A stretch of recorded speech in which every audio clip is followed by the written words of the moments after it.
The last SIEPR Associates talk of the year. I want to assure you that we will start 2005 off with a bang. On Wednesday, January 12th, 2005, we have Roger Ferguson speaking. Roger is the Vice Chairman of the Board of Governors of the Federal Reserve. He is one of several possible Greenspan successors. In fact, I would not necessarily bet that he will be Greenspan's successor, but if you want, I will bet that if you've been a regular here, that you will have heard a Greenspan's successor, because I think we've had almost all of the leading candidates. So there's an open bet for you, even odds. So anyway, January 12th is Roger Ferguson. Then on February 11th, which is a Friday, we have the second annual SIEPR Economic Summit. And I'm always suspicious about first annual events, but this is the second annual event, so it has a little more credibility that it really will be an annual affair. We have assembled a great group of people to talk about current economic situations. They include another of the possible Greenspan successors, Ben Bernanke. They actually include Greenspan's predecessor, Paul Volcker. Tom Friedman of the New York Times will be here. George Shultz and Bill Perry, our own Shultz and Perry will be here, and a host of others. It's going to be a great day. That's Friday, February 11th. By the way, Volcker not only is Greenspan's successor, but you may have seen he's been in the news a bit. He's leading the United Nations predecessor, but leading the United Nations effort to get to the bottom of what happened in the oil for food program in Iraq. On a number of these speakers, we have left open their topics so that they will be topical on February 11th. For instance, I talked to Ann Krieger, who's one of our speakers, just yesterday. And she's going to be talking about the growth in the global economy. And she said, well, let's just see. You know, I'll say something different if oil is $70 a barrel than if it's not. We've gone with the strategy of getting great speakers and let them choose their topics fairly late in the game, and that way they'll be topical. Now, to secure an invitation to this great event, you need to be a SIEPR associate. So if you're not, or if you're not in good standing, you should talk to Jane Besson, who will get you squared away right away. Now for today's main event, I'm happy to welcome our speaker, Sue Decker. In addition to being a relatively new SIEPR associate, she is the CFO, the Chief Financial Officer, and Executive Vice President for Finance Administration for Yahoo! I can't do that very well. Prior to Yahoo, Sue was Global Director of Equity Research for Donaldson, Lufkin, and Jenrette, and she was consistently recognized as one of the top analysts. Sue has undergraduate degrees in computer science and economics from Tufts and an MBA from Harvard. In addition to her job at Yahoo, she serves on boards at Pixar Animation and at Costco. On a more personal note, I first got to know Sue a little bit after Jeremy Bulow and I talked here in September on stock options. And Sue was incredibly impressive in asking us tough questions and giving us good insights as to how we should model this, our work, and just a lot of helpful suggestions. So we knew at that time that we could all learn a lot from her, and invited her to give this talk. Now, originally, the topic was something like 5 myths about the internet, but the topic evolved, and now it's economics and the internet the next 10 years. So I guess we're going to learn where we're going with the internet. And Sue, we're looking forward to it. Thank you.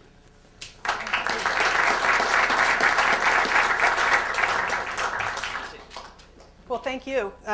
It's great to be here, and I see a lot of old friends and new friends in the audience among this august group.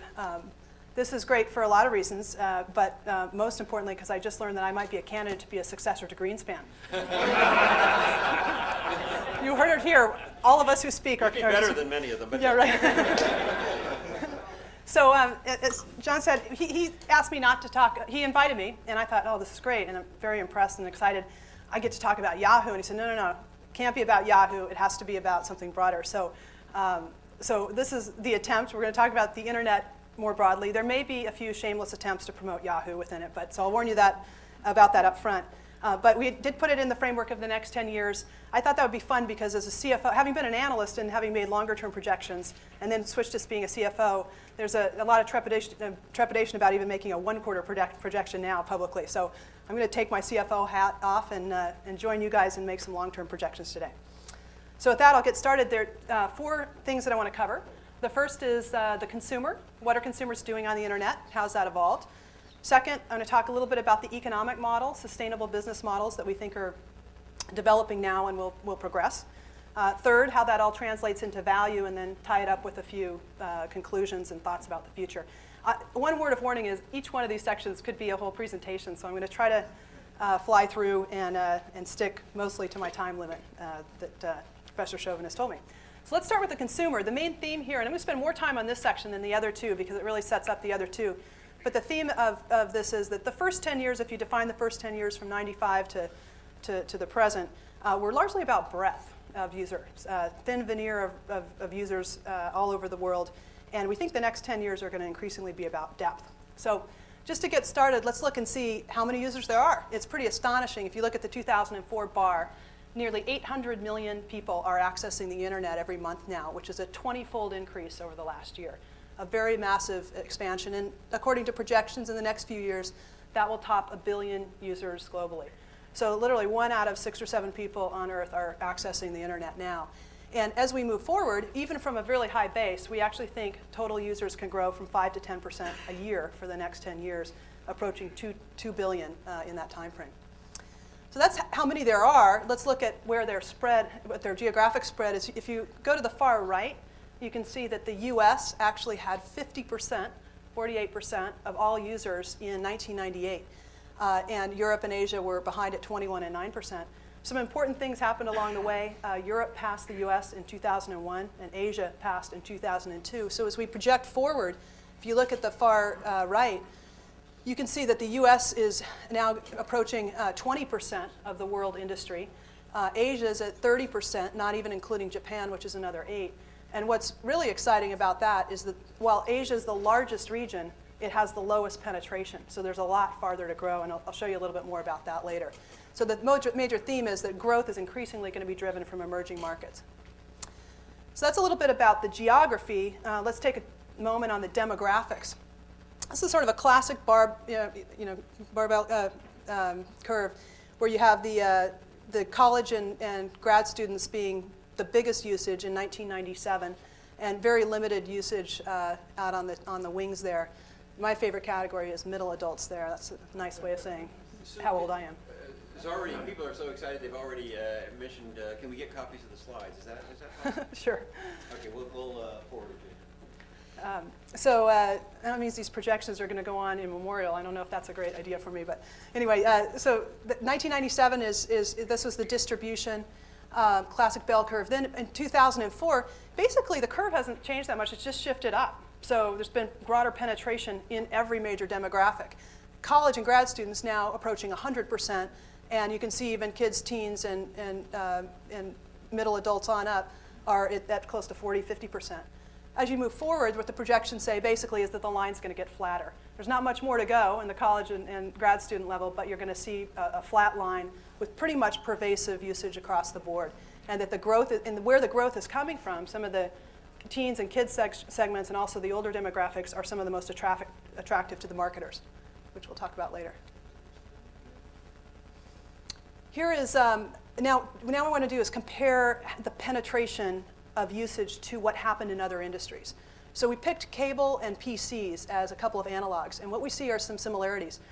The first is that there's the familiar sort of S-curve shape, that in the first years there's growth that's ramping, then the curve starts to steepen over time, and then when they approach 60 to 70% penetration of the population, they kind of flatten out.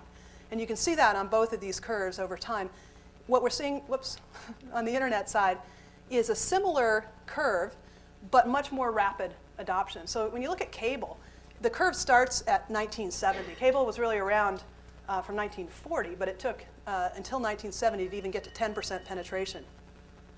If you see where it flattened out in 60 to 70%, it's in 1990, so it basically took 50 years to get to the point of stability. If you look at the PC industry, it took about 20 years, from 1980 to 2000, before it started flattening out. In the internet industry, it's basically taken 12 years from the beginning till right about now. We think 2005 will be the first of the purple bars where things start to flatten out a little bit in the US in terms of incremental penetration. And that's really important because that is the shift from breadth to depth that we think is about to happen. So again, just taking a look at cable as an analog to what's happening in the internet. On your left, you can see the cable subscribers. The red line is the line that you saw on the previous chart, that S-curve penetration. The purple line is the hours per day of usage. So what happens is that as the penetration is rising, the usage is expanding, but not at a much steeper rate. Once you get to that 60% kind of threshold and it starts to flatten out, you see usage really go through the roof. And there's some reasons why that's occurring. I'll talk about that in a minute. But you can see that cable increased in hours per month from roughly 30 hours per month when penetration was at 60% to 81 hours, a 3x improvement over the ensuing years in 2004. And we think we're just approaching that in the internet. So if the curves went as they did historically, you'd say that the dotted lines are estimates, but you'd say that the usage is about to really take off from where it is now. So why would that happen? Well, this is a new economic equation for SIEPR. Greater minds can think about what the math is behind it. But the green box at the end, the sum of the three parts, is really the same as it was for PCs or for cable. In cable, there was lousy programming in the beginning, nothing original. In PCs, they barely worked when they first shipped the first PCs. We all remember those experiences. So what happens after the first 20 or 50, depending on the industry, or 12 years in the internet, is that the user experience gets better and better. The cycle of investment gets better. We learn from consumers what they want, and the product gets better. So in the internet, we think there are really three things that should drive this depth over the next few years. Broadband is one, accessibility is another, and search is the third. And in thinking about this, I went back and found some fun quotes. Back in 1996, John Doerr said that by the year 2006, people will remember the current internet experience as quaint, like black and white television with limited sound. And I can assure you, if I had some screenshots of Yahoo from then, you'd be amazed at how much has evolved that you don't notice on a day-to-day basis.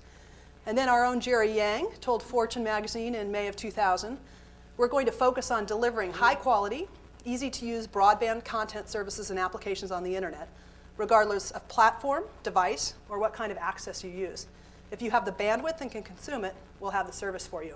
That turned out to be fairly prescient in terms of some of the things that we're thinking about in terms of development and where we see the industry going. So let me just hit those three things that we would see as catalysts to drive depth real quickly and deeper engagement. The first is broadband. On the left side, you can see the world penetration of broadband. In 2004, it's about 115 million. Remember that the world population of users was about 800 million. So there's about 15% penetration on a global basis of broadband. That may not sound like a lot, but it's growing quickly. And in some key markets, it's very, very penetrated. Korea being one, Japan being another, and the US is at a really important threshold as far as we can see. That's on the right side. You see the green and the purple lines crossing. The purple bar line, is broadband, and the green is narrowband. So what's happening is narrowband's been coming off, broadband's been growing. In 2005, we think broadband will cross and start to be larger in terms of cable modems and DSL modems accessing the internet than narrowband. And the red line above it is the combination. You're still seeing growth while you see attrition in narrowband and growth in broadband, but overall broadband improving. This is important for two reasons. One is always on. You can imagine that if you wanted to look up a phone number of a local restaurant and you had to dial up on a narrowband and wait for the connection for 3 or 4 minutes, you probably wouldn't do it. You'd look it up in the Yellow Pages. But if you have an always-on connection, you just type in your query box, Tamarind Restaurant in Palo Alto, and immediately call them. So what you see is that the usage, measured by time or page views or any measure of depth of usage, increases by about 3x when people have a broadband connection. And in addition, of course, it's more capable of rich media and graphics, which improves the experience. This is having already an effect. It doesn't matter whether you look at sports, movies, news, Yellow Pages, you name it, any kind of traditional media, this measures where people are finding information. And the purple line in each case is the internet. And you can see that over time there's been a very profound and kind of disruptive effect on all of these industries in terms of how users are consuming information and finding things online. So first is broadband. That's about to take off and have a big impact on usage. The second was mobile. To set up the mobile slide, I just want to give you a sense for how mobile compares to PCs and internet penetration. And what's interesting here is this year, in 2003, internet users caught up with the total PC population at 702 million. Caught up because China has more users than PCs because they have these cafes where everybody comes and connects. And also because some of the users are connecting through mobile phones, not just through PCs. Some interesting stats here. China, the #2 internet market in the world, is only 6% penetrated. So massive amount of potential in the future. Another one is over on the far right. The US is the only country of the major countries in the world where the PCs are more than the mobile phones. And in some countries like China, it's 6 times. So that means the first experience people have on the internet is increasingly with mobile phones. And it's going to be very important to the economics longer term. So how will that happen? Well, mobile phones, we think, if you just look at the history, typically lag desktop PCs by 5 to 7 years. Today, there are about 400 million people connecting to the internet by mobile phones, which is about half of all internet users, and 25% of every person with a mobile phone. So 1/4 of everyone with a mobile phone is connecting to the internet with it. The innovation at this level we think is going to happen from 3 ways. One is the phones themselves are increasingly capable of multi-functions. For example, phones with cameras on them now. A lot of you have those probably in your suit jackets. They're selling more cameras on phones than they are actually selling digital cameras today. In terms of bandwidth, that's another major improvement. We're moving more toward 3G speed capability, which is 400 to 500 kilobits per second is almost broadband by wireless. And that will be here by 2006. In addition, the content applications that people are developing are improving very significantly. One of the things that we think is happening that's most profound is when you consider the music phones that will be available by Christmas of 2005, so another year. They're just incredible in terms of the storage on the phones and the capability both to play downloaded music or to stream live from your PC wirelessly. They will have close to 1 gig of hard drive capacity. Today, the best ones have 92 meg, which itself is greater than most PCs a few years ago. And if you can get to 1 gig, you can actually have 250 songs, 18 hours of music. That's not that far off from an iPod that you can be carrying with you all the time. So there's just amazing things that will be happening soon that will really enhance the overall usage. The third one is search. And in search, there's been a lot in the headlines about search lately with our friends in Mountain View going public and a lot of other innovation occurring. We think that both the art and the science of search has massively improved. The science is how many documents are crawled and indexed. That is up to 6 billion now, which is astonishing compared to where it was a couple years ago. But what's even more astonishing is that most estimates of what's out there to still crawl and index, it could be as big as 100 billion. And that doesn't even include any of the proprietary databases out there. So there's a lot more to come, even though we've come a long way. The art has also improved. The art is the quality of the algorithm that delivers and serves the results. In other words, you're getting more relevant results. You're finding better what you're looking for than you used to. Part of that is seen in the number of words per query. When you think about it, you probably type 2 or 3 word queries in today. A few years ago, you might have typed flowers. Today, you might type Valentine's roses, and you'll get a much better result. The average number of queries is about 2.5. There's a lot further innovation coming, but one of the really interesting things that's happening with search is it's becoming a means and an end. By that, I mean that it's typically a means to find what you're looking for, but increasingly companies like Yahoo, this is one of my promotion attempts, are building in results. So this is really cool. I typed, speaking of doing your presentations at the last minute to be relevant, this was done 2 hours ago. So this is the closing price of Yahoo. I just typed in our ticker symbol in our search box, and the first result I get is actually where the stock closed. If you check our friends in Mountain View, they may get there someday, but that's not what they can do right now. So in our case, we can actually deliver direct display. If you typed in San Francisco weather, we'd give you the weather. We have a lot of content that we're actually integrating into search. So we're becoming an end in addition to the means.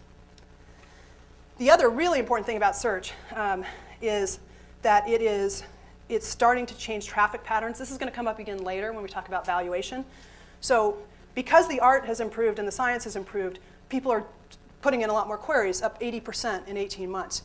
But even more significant, these are three that have over-indexed the overall growth. So finance, auto, and travel have grown even faster. What's happening is people are using the search query box in the way they used to use bookmarks. So instead of going directly to Expedia or Orbitz, you might type in flights to Boston in the box and get a relevant result. The same is true with autos. You might type in a specific car that you want to buy in the query box rather than going to an auto site. And it's also happening in finance, as I just showed you by typing the stock price in. So the traffic patterns are changing in ways that are going to affect values that I'll talk about later. In addition, this gives us a wonderful window on what people are looking for. So when you think about the development that we can, in order to try to make better and better products and services and increase engagement and deeper usage, we can see here that entertainment is increasing very rapidly. And that's interesting that they separated out porn from entertainment here. We always knew porn was important, but entertainment's getting even more important. So just to summarize on how users and usage are changing, there are really kind of four buckets that we think about in terms of what kinds of things people do on the internet. There's communication and search, commerce and content. And really the first two buckets, communication and search, were what the internet was all about in the first years. And then commerce came on, and we're seeing more and more content. The percentages there are as of this last September. And for the first time, content, information, and entertainment are as big as communication are about to cross in terms of what people are doing on the internet. And that relates to some of the things we talked earlier about in terms of greater broadband penetration as well as accessibility and search. You can see an evolution over time. What we think is really interesting and is happening now is that we're moving kind of to the my world. We've moved from mass media to digitization of it, and increasingly now we're providing tools through personalization, integration, and community that are allowing people to get what they want, when they want it, at any time they want it, on any device they want. And we call that sort of the my generation. So we're working hard, and other companies are too, to try to evolve the content in a way that will massively increase the overall depth of usage. This is one example of what I mean there. We launched and there could be others from other companies, but I happen to know Yahoo better, so I use this one. We launched a new messenger service 4 months ago. And for all of you IMers, that's this piece here. It's just a friends list where you can communicate in real time. But in this new service, you can see that we've integrated the address book, which is boxed at the top, the search box, which is down at the bottom, and we've integrated our leading music service, Launchcast, and our games service. So now you can, without leaving the IM client, communicate with your friends, play games with your friends, build larger and larger communities, which increases the stickiness and barriers to entry, and also search right from there. So you're seeing, rather than distinct boxes between search and content and communications, you're seeing that the properties are kind of moving together into an integrated experience. After we did this, it both increased our usage in IM, up 12% since we did it, and it also increased our usage in Launch, which became #1, was #2 before that in total usage. So that's a quick summary of what's happening on the consumer side. It has been an amazing period of innovation, and we think we're going to see the same and even more significant innovation period in terms of usage and depth versus the breadth. On the economic side, this is I'm going to call this sort of the waterfall of leverage. Users are growing 5 to 10%. Usage is growing probably double that. Revenue is growing even faster than that, which is the great news for those that are participating. Before I get into the specifics, the internet is driven by two primary business models. The first ecosystem is around commerce. And the way that works is we try to create great quality products and services. Over time, we think that should lead to deeper user engagement, which is what we were just talking about. If they spend more time with us, they should spend more money. And if we give them relevant things, that should develop a loyal and very valuable user base, which yields us more money to develop more quality products and services. The other ecosystem is around advertising.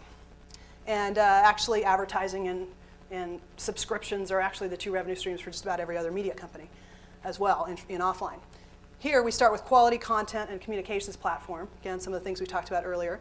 That allows advertisers to reach very, very attractive demographics. 300 million people come to our site every month, is just one example. The internet is unique relative to other mass media in that you can both reach very, very broad audiences, but you can also target very narrowly. So it offers both of those things because we have specific registration relationships with people. We have an electronic footprint of where they go. We have personalized information that can help us help marketers find the right people. That helps users too. They get more relevant ads, and that makes them more loyal as well. So 2 primary business models with 4 revenue streams. On the commerce side, there's transaction revenue. That's what you think about with Amazon or the commissions that an eBay takes or listing fees. There's subscriptions and fee revenues, which I'm going to talk about in a minute, which is selling personals or other kinds of direct fee businesses. And then there's the advertising side, which really splits into brand advertising and search. Search is more the ROI sponsored model versus a branding CPM model. So this is how most of the companies that participate make money on the internet. If we compare this to offline, there's 2 pies here. On your left is advertising in the US, both online and offline. And on the right is retail spending, commerce. And you can see that the internet actually claims about 3% or 4% of both of those industries. So about 3 or 4% of all spending in those industries is done online now. But we saw earlier that about 15% of people's time is spent online versus other media. And that's why we think there's the closing of the gap in terms of monetization can occur. I'm going to start first with the paid content side and then talk about advertising. The paid content side, some really exciting things are happening here. It wasn't only a few years ago. If I'd done the myths of the internet, one of the myths was, will people ever pay for anything on the internet?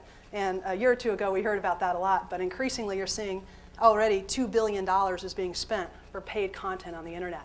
Now, we're all familiar with people paying for access. That was the first real paid model. What's happening with access is it's getting more competitive. There's a lot of price competition, both for broadband and narrowband. But increasingly, it's being owned by the telecom companies. So it's not really an economic business of most of the internet companies. There's still a few that have access components, but it's really not a part of it. So that's not something I'm going to talk about today. The paid content side looks like it can increase by 5 times over the next few years. These are estimates from Strategy Analytics, 36% a year. But even more important than the increase, which is significant, is the mix. That a lot of the paid content is expected to come from wireless. So the PC is likely to still be a platform for selling paid content. You can see the kinds of things people are buying online over on the right, a variety of different kinds of services. But increasingly, because you have a monthly bill and you pay by the minute, the amount of minutes people are racking up for short messaging service and other kinds of content that they're getting online are very significant. So we see people actually taking their online lives from the PC, their fantasy sports leagues, the various communities they participate in games, and accessing it wirelessly and paying for that on their mobile.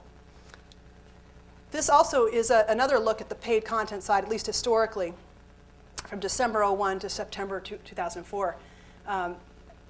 Again, they're not totally here to promote Yahoo, but there are some interesting trends here, which is back on December 01, if you looked at all the players here, they're largely standalone silos. Classmates is how you connect with people you graduated with. American Greetings is cards online.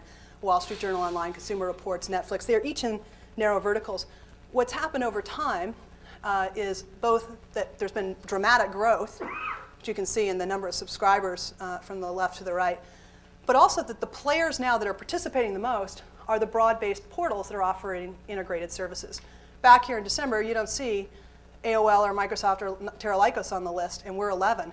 But over time, we've all migrated to the top because we can market these, we can roll them out very cheaply. We already have this major distribution network of 300 million people. We don't have to pay for the marketing exposure that a lot of these other companies have to pay for. So again, a more integrated approach is tending to be who's winning in this game. But overall, you're seeing a lot of growth. So that's the paid content side. I'm going to do the advertising side. Again, if you compare how the internet is evolving to past industries, we think it's kind of interesting. If you look at the network television industry, it took 25 years for the shape of the curve in advertising to steepen, to catch up with the household penetration bars, which are pretty steady growth across the back. In the cable industry, it took about 15 years for the same thing to happen. The dot at the bottom is when cable was 3% of total advertising. That's where the internet is today. And we're hopeful that we're about to hit that same point of inflection. The line I just drew on there is the cable usage numbers, which picked up. So what you see is the advertising numbers tend to follow the usage and depth, and that's where we think we're right on the cusp of. So how big is advertising on the internet? Well, this year, in 2004, it's a $14 billion industry, so it's actually a decent-sized industry on a global basis, up significantly from '03. The shape of the growth is accelerating now. If you put the curve out a little bit, we think actually the 10 or 11 billion from last year is heading toward a $30 to $40 billion sandbox, a big sandbox to play in. That's about the same size as network television, direct mail are today, and newspapers are today. And ultimately, we're seeing a couple different growth drivers there. International has been a factor that's getting increasingly large as a part of the total. And also search. Search is actually approaching 40% of the total industry dollars, up from 3% in 2001. I think that's a really important point here because the people who are advertising through search are measuring directly what their return on investment is for an acquired customer. So this isn't like people are buying advertising on the internet and not knowing what they're buying. They can directly link exactly how much they paid, to how many clicks they got, to what the click-through was, to what the conversion in their sale was. So we think this is really a sustainable model that's developed.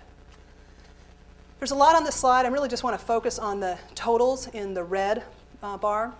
I thought it was interesting, though. If you look at, there's basically 5, 6 markets that, if you treat Europe as one, that are competing in the internet. Roughly 30 companies on a global basis that play. US has the most. If you add them all up, this year they should generate about $44 billion in revenue, about $11 billion in operating cash flow, and a margin of 24%. So it's a pretty profitable, pretty big industry. What's also really interesting is what's happened in Asia. Japan, Korea, and China emerging to be collectively as large as Europe, which is largely access, and the margins from 38 to 50% now. Europe's a little lower because it's access at 15%. You can see some of the companies up there. And the US is about 24%. I'm going to come back to that later. The overall average is 24%. While we expect things to accelerate on a lot of levels, we don't necessarily think margins will accelerate a lot from here. So how does this compare to traditional media, and how big could these industries get? Well, if you took a collection of diversified global media companies, like Comcast, Disney, News Corp, Time Warner, and Viacom, you get the purple bars. On the left is revenue, on the right is profit. If you take a diversified group of about 10 internet companies that are global in scope, but largely US-based, you get the gray bars. So 33 billion of the 43 billion we saw on the previous page, which was a global number versus US, are the US internet companies in 2004, compared to 136 billion of media. The media companies are growing about 5, 6, 7% a year. We think our own revenue and many of our peers have been growing at 30 to 40% a year. This will be our third year in a row of that, and we think that is a near-term sustainable growth rate. But even if you assume that that slows over time down to kind of a 20% growth rate, again, driven by the user and usage numbers that we talked about earlier, in the next 10 years, from 2004 to 2013, you'll see the industry, the internet industry, basically approaching the scale of the major global media companies that we see today. And the same is true of profitability. If margins were to improve from current levels, we'd reach the profitability thresholds even earlier. We think the US does have some potential to improve, but again, we think the industries are going to get more competitive, so we're not looking for as much improvement on the margin line as we are elsewhere. So that summarizes the economic side. One thing I didn't talk about in the interest of time, but that is important, is that there is sort of a barbell of economic value creation. We talked about one side, which are the companies that exist for and about the internet. But the other side are all the massive communities that have been enabled, all the eBay folks that are in those communities, the sponsored search, mom and pop, small and medium-sized businesses that now have a model to sell their goods. And increasingly, in the world of RSS, there could be some massive changes in the underlying publishing industry. So that's not what I'm going to talk about today, but it's important to note that the value creation economically is happening both at the major companies, but also removing the distribution layer that happened in traditional media and enabling a lot of the smaller folks out there, which is probably a little bit about what you heard earlier from Larry Lessig. So the final section, just to close here, is value creation. And here, the two themes are, the history was the classic boom and bust. A lot of companies go public.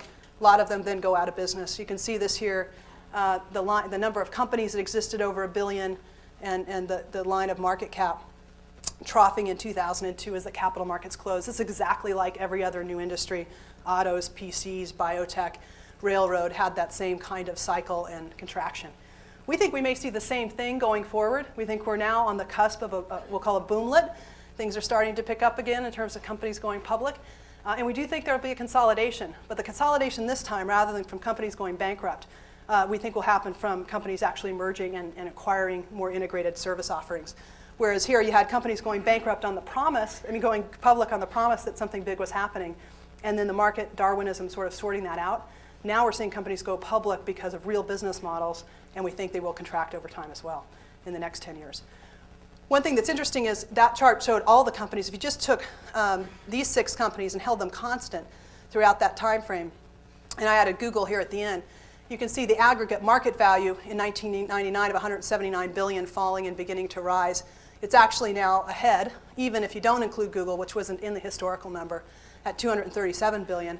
So that's the same. We've come all the way back. But what's different is you can see that the profitability has increased 10x over that time frame. So basically, the companies have grown into the multiples and are beginning to show their true economic models. So let's talk about what this little boomlet is about. Now you can see this is really interesting, I think. First, up here, you can see total IPOs per year. Back in 2000, had 43. And if you add those together, and this year at 15. They're starting to increase again. What's really interesting is that the participation from international markets, China, of the 15 that have gone public this year, 8 of them are from China. So more than what the US, for the first time in any of the years, there are more public offerings from Chinese or any international company for that matter. Also, there's been a number of US companies going public this year, capitalizing on search. The one we talked about earlier, along with shopping.com and other models that are feeding off that, as well as some other companies like Jamdad taking advantage of mobile and music. This is another way to look at what's happened, and it's kind of fun in terms of what observations pop out right away.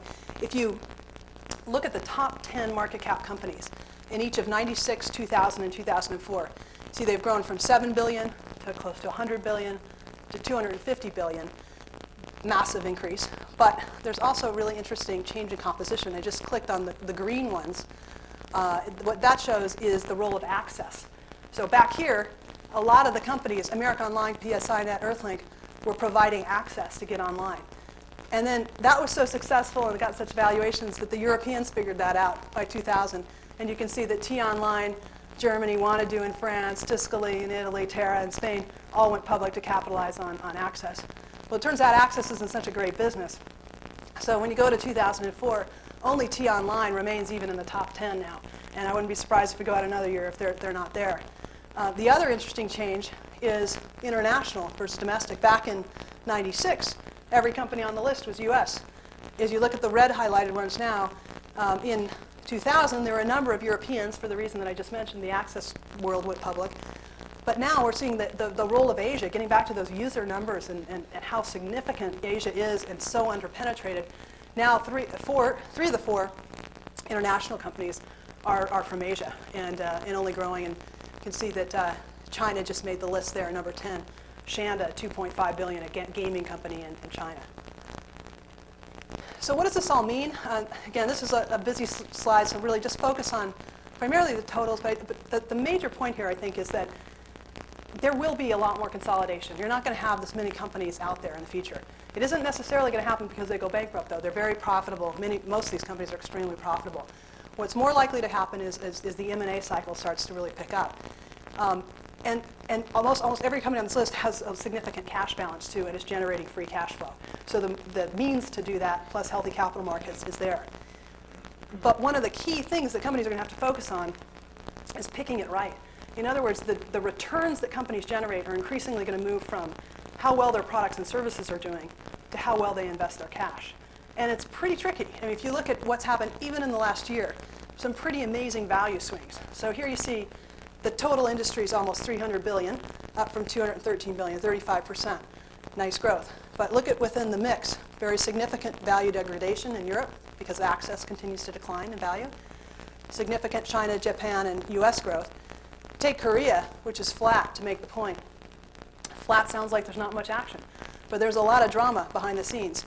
Basically, NCSoft and NHN, which are gaming companies, are up 30 to 50%, and everybody else is down 30 to 50%. As you go in the US, and you look, this isn't even 12 months ago. In the red, Yahoo, Google, Interactive, and Amazon, we're all close to the same value, 20 to 30 billion. And you fast forward not even a year, Amazon and Interactive are 15 or 16 billion, basically a third the value of Google and Yahoo, and eBay retains its premium value. So, and China as well. Look at Shannon, #1 company gaming on the list, up from its IPO at 780 million, moving from 4th or 5th to 1st in less than a year.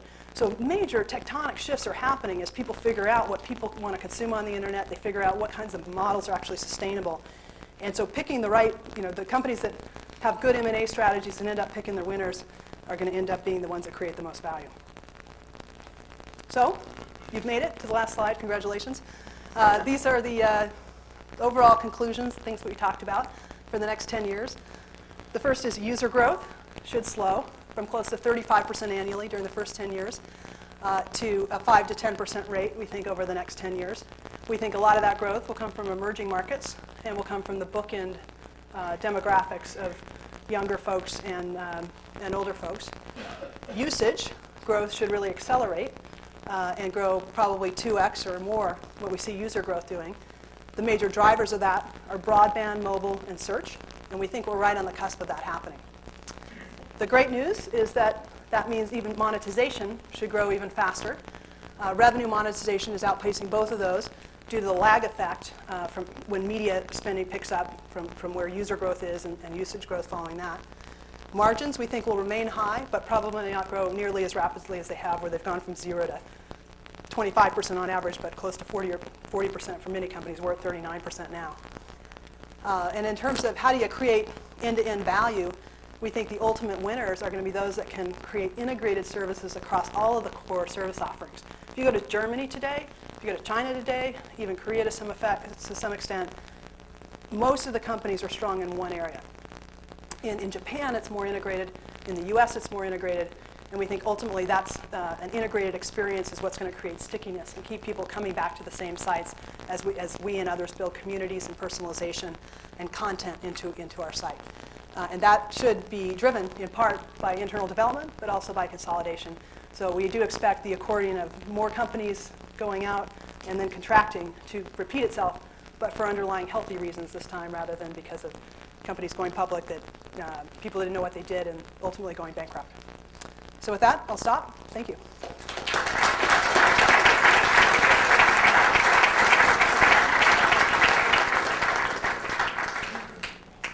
I'm sure you'd be willing to take questions. Is that right? Absolutely.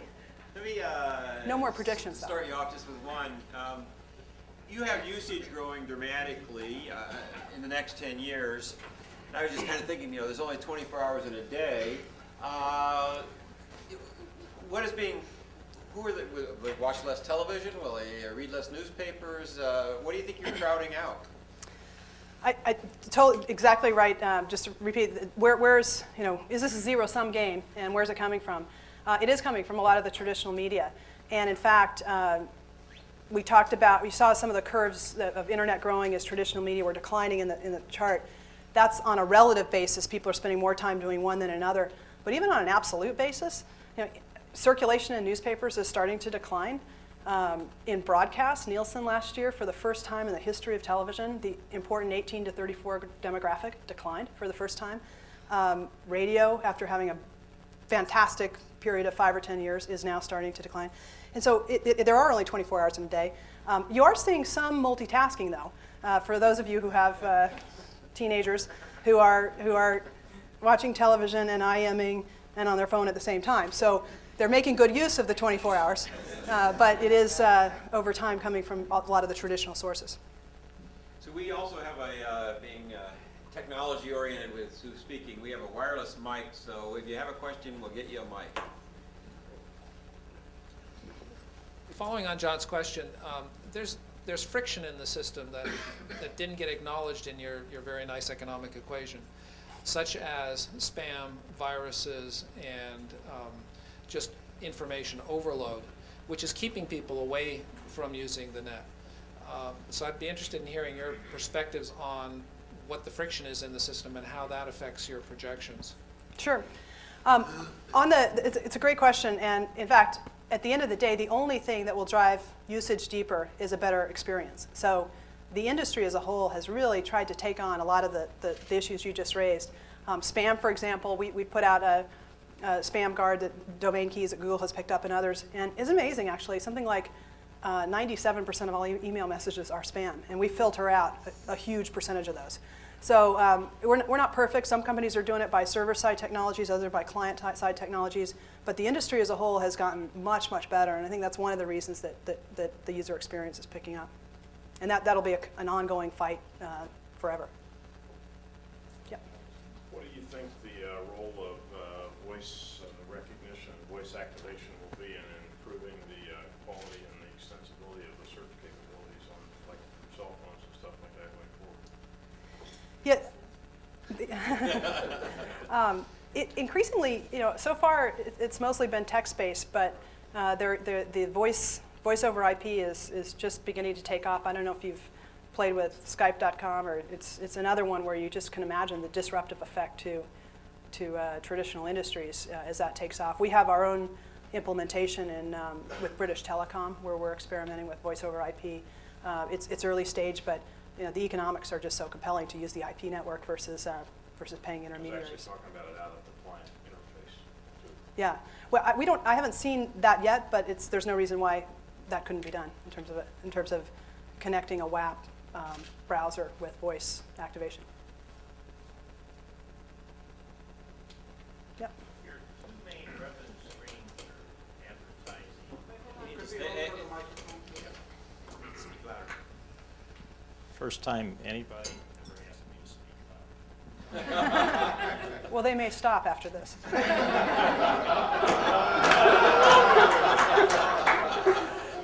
My question was, you've got two main sources of revenue, which are advertising of one sort or another, and then various kinds of commission on commerce. As you look forward 10 years, how do you compare those two streams? And I understand some new streams might come in and so forth, but how do you see those developing? It's a great question. What's the mix going to be?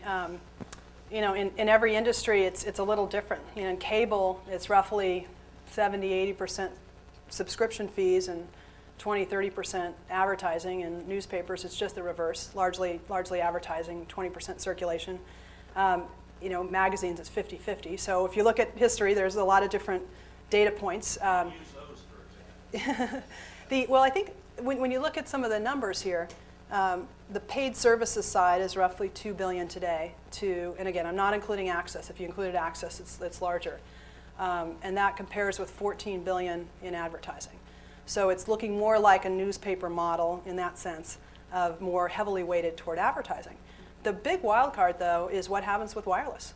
Wireless is probably a better mechanism to generate paid fees because of the billing mechanism and because people are used to paying for telephone service in minutes, and probably not quite as strong an advertising vehicle given the space limitations on the phone. So when you look at some of the numbers, and I actually cut them in half, the numbers will go to 10 billion in paid content over the next few years. I tried to cut that in half to take the portion that the internet companies could participate in versus what would be kept by the carriers. But there's some pretty extensive growth potentially there as we get to broadband capable wireless, and a lot of the deep consumption on things like music, things like games that are very, very sticky and attract users. So I don't know the answer to what the mix will be. We want to play in all of it, and other companies as well will try to increasingly develop services for what works and develop business development deals with the right carriers to make sure we can learn and be a part of it. But some people that are looking at this would say that the paid content side could grow faster even than advertising in the next few years and claim a larger share of the total mix, primarily due to wireless. So if that takes off, we'd imagine the ratio swinging more toward Not all the way to magazines. Advertising is probably going to be the major driver of our revenue, but a little bit more weighted toward paid services than it is today. In the second decade, you project that companies will use their excess cash flow for mergers. Do you see it going to any other purpose? Because apparently you think you're on the cusp of really generating very serious cash flows. Yeah, it's. I think this is increasingly the question, and investors are going to ask as well. We have close to $4 billion in cash on our balance sheet, up from $1 billion just a few years ago, and it's been our view that while we could repurchase shares, and that would have been a profitable investment. In fact, we did repurchase some shares with the excess cash. We want to stay nimble because the industry is changing so rapidly, and we're learning so much from broadband-rich markets like Korea about what gaming could look like, multiplayer, thousands of people at the same time, and across markets, that we want to be in a position to take advantage of opportunities to build a sustainable business. And while we're generating only 2 or 3% on our cash versus 15 to 20% ROIs on our basic business, we feel like we'd like to have the opportunity, not be in a position if the capital market shut down at some point, not to be able to make value-creating acquisitions. So for us, we basically taken a 300 million, huge user base that had a thin relationship, less than an hour per day with its users, and are increasingly trying to be a part of the destination, not just part of the journey, by buying things like careers, by creating end-to-end verticals in search, by buying, and we made 2 music acquisitions. We've also done a lot of internal development around our own communications and other products. We'd probably still look to extend that, create a moat around our business by investing, we hope, in good ways. I think a lot of other companies are looking at the same thing. But a lot of our internal development is being funded, and still we're throwing off a lot of excess cash. So at some point, I think it will beg the question of, do companies repurchase stock? Do they give dividends?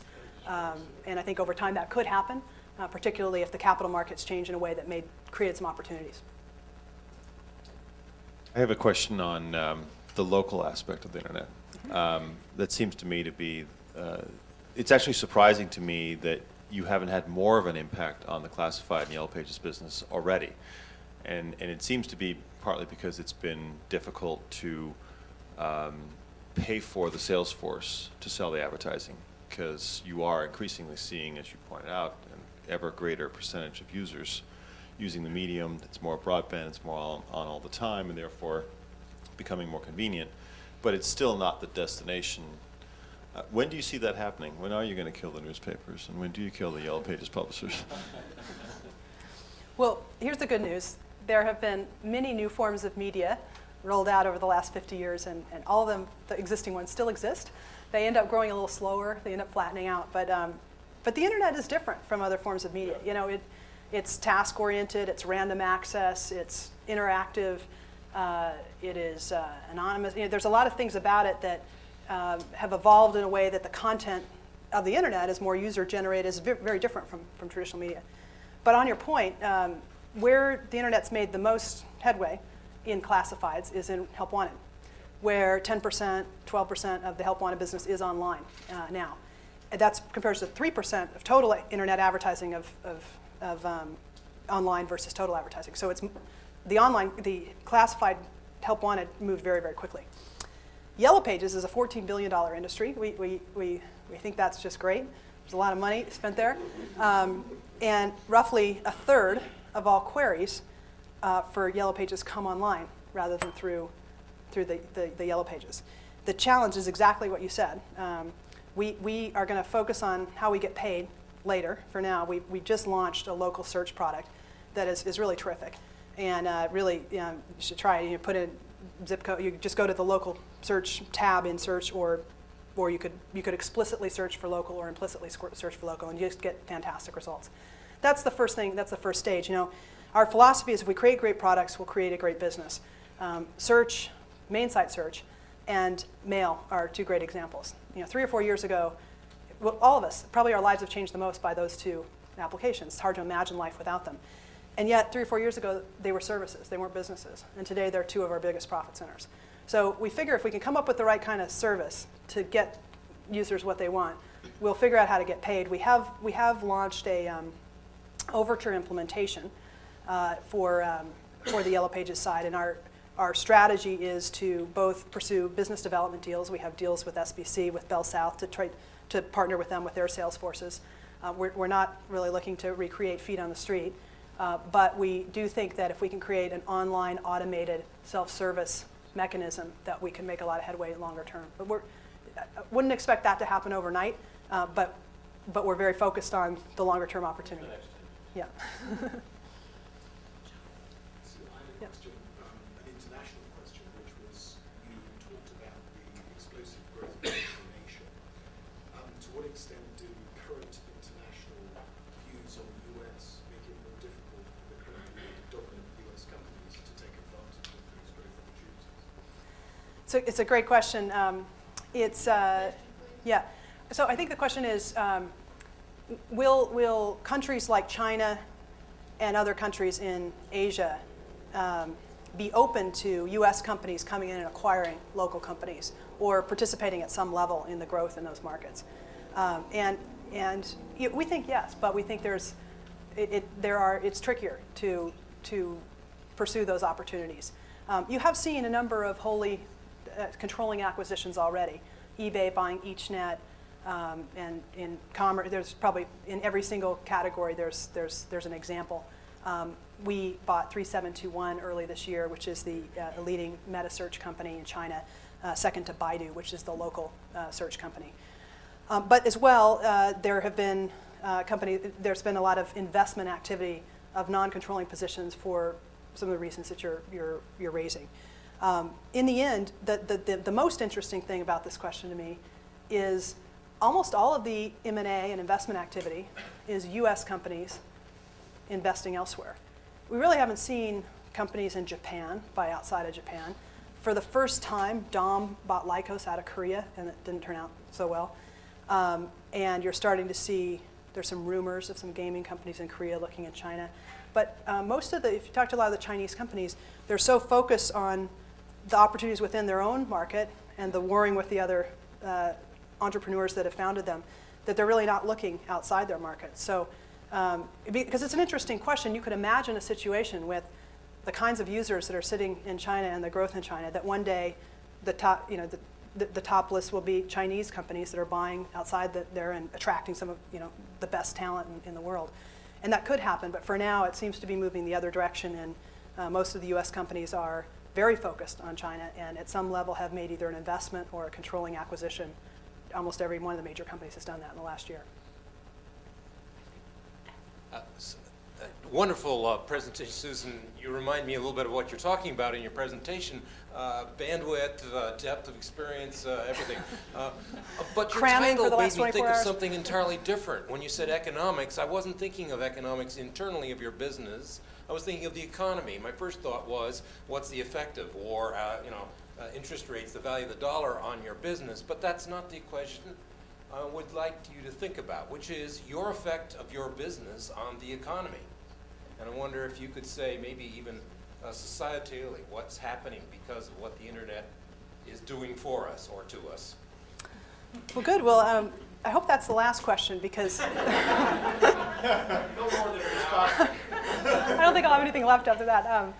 So no, it's a great question. I focus more on the micro side, but there are some very profound macro implications. I think that the internet is fundamentally changing and enabling every industry. I mean, I talked about some of the companies that are economic participants, but I can't imagine any one of the Fortune 1000 companies that aren't, from a supply side chain perspective or a variety of other perspectives, not capitalizing on the internet. Costco, what online sales are as large as their largest store right now. So it is having a big effect. It's basically reducing transactions costs, ultimately increasing the standard of living.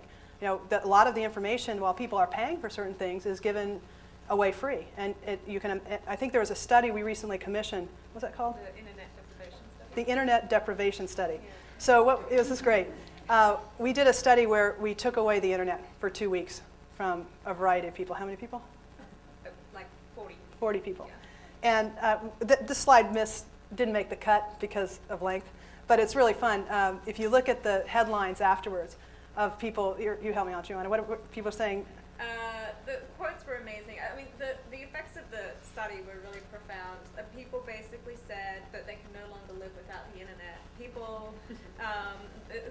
they did was they monitored these people throughout the 2-week period, and people forgot how to look up restaurants in the yellow pages. They didn't know how to do it anymore. People panicked because they couldn't access their bank accounts online. Yeah, one lady every day, she checked her bank account online. Yeah. She didn't know how to do that after that Yeah. it was gone. So So the takeaway was, a lot of the people at the end of the 2 weeks, basically the takeaway was, you know, I can't live without the internet. that made us very happy. So Joanna Stevens, by the way, Vice President of Corporate Communications for Yahoo. It has been, on every level, it's increased the standard of living, the kinds of information you can get, the enabling you can do. And just look at, I mean, the one big effect of this is the communities. And again, this got cut a little bit, but if you think about how many, we're talking about eBay's market cap. Well, eBay's generating a listing fee and a few percent on every transaction. Think about all the gross merchandise sales that are materializing with businesses everywhere that never even existed, mom and pops that are creating wealth on the internet. And look at Content Match, which Google and Yahoo offer. You have small companies who have figured out, you know, some little website on how to get better airline reservations that are, you know, kids making $50,000, $60,000 a year. I saw a quote of one who's making more than his dad now, just setting up this website and allowing, you know, either Google or Yahoo to serve ads on contextually relevant parts of the text. So there's little bubbling industries all over the place. Look at artists in music. It's happening. You know, we're actually launching new artists directly outside of the labels. We're also working directly with the labels. People are buying music by the song rather than by the album. So you're removing the packaging element of that, and the artist and the individual has more control of their own economics and also what kind of content they can receive. So I think it's having a profound impact on a macro basis as well. I don't know how to measure that, though. I think one way to look at it is that communication and transportation costs have declined exponentially, actually, for 150 years or something. And this is a dramatic continuation of that. And because of that, local monopolies have been eliminated. That is, in the world of high transportation and communication costs, you have a local shoemaker, and everybody had a kind of a local monopoly, and then those markets have gradually nationalized, globalized, and now, of course, we have all the angst about the fact that intellectual development, engineering, is now an international market. But I think it's largely a result of the almost free communication costs that the internet has created. And I think, so there's been a lot of gain in terms of just antitrust. You know, we have fewer monopolies, local monopolies, than we used to have. And we sometimes talk fondly about the local hardware store and so forth, not recognizing that those used to be local monopolies. And now those are, they're competing all over the country and all over the world. And in the end, you know, the consumer wins. One of the things that is really hard to measure is, and I remember in business school I had a case, it was about the railroad industry and what had happened. And when the railroad industry started in the 1800s, the derivative effects are, that's what created mass production of agriculture, because you had a way to transport it. So that created a market for fertilizer. So fertilizer came out of the railroad innovation, but they seem disconnected. And I think the same is true of the internet. There's so many different innovations that are happening that are hard to click the lines, but have big societal impacts. We've violated our own rule and run over time, but seem to be a demand for that. All right, thank you very much.